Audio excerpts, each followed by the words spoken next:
I've worked in hospice long enough to know that dying isn't a single moment, it's a process. And in that process you see things you can chart, and things you can't. I've sat at the bedside through countless final hours, adjusting medications, guiding families, and making sure patients don't feel alone. But there's one night that stays with me. I call it the shadow in the doorway. The patient was a man in his late 70s, with metastatic lung cancer. He'd been declining steadily for weeks, and by the time I was called in that night, he was in the active phase of dying. His breathing was shallow, irregular, with long pauses we call Shane Stokes respirations. His skin was mottled, cool to the touch, and his responsiveness was slipping.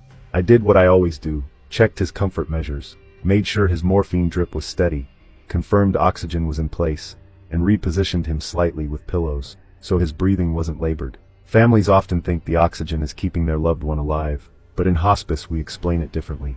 It's for comfort, not for prolonging. I reassured his wife, and 2 adult daughters, that what they were seeing was normal, that he wasn't suffering.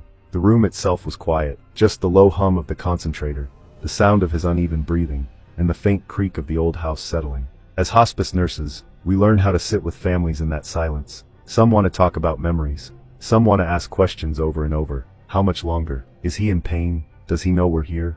Others just want to hold their loved one's hand, and not say a word. That night, his wife was at the bedside, clutching his hand tightly.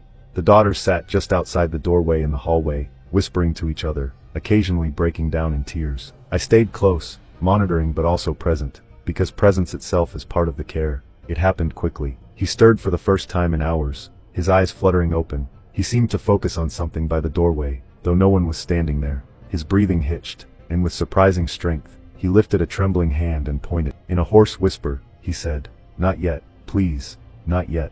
His wife leaned over, panicked, asking him what he meant, but he didn't answer her. He just kept staring toward the door, eyes wide, almost pleading. Within a minute, his breathing slowed, then stilled. His hand dropped back onto the bed. The daughters gasped, not just from the loss, but because in that same moment, they swore they saw something. A tall, dark shadow in the doorway. It didn't move like a person would. It just seemed to be there for a split second, then gone. The daughters began crying, insisting to each other, "Did you see that?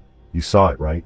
The wife, shaking, said nothing. She just held her husband's hand, and pressed her forehead to his. As the nurse, I stayed grounded. I checked his pulse, confirmed time of death, and documented it. Those steps matter, not just legally, but because it gives families a sense of order in the middle of chaos. But I'll be honest, the air in that room was heavy. Everyone felt it. Something had shifted the moment he spoke those words. From a clinical perspective, patients nearing death often experience what we call terminal restlessness, or visions. It's not uncommon for them to talk to people unseen, or to reach for things no one else perceived. Medically, we understand this as a result of changes in brain chemistry, oxygen deprivation, or the body shutting down. But here's the part I can't explain away: the timing. His whisper of "not yet" came seconds before his last breath, and the family, 3 separate witnesses, saw the same thing in the doorway at the same moment. Was it grief playing tricks on them? Was it the dim light? Or was it something else? As a nurse, I don't claim answers. My job is not to interpret, but to care. Still,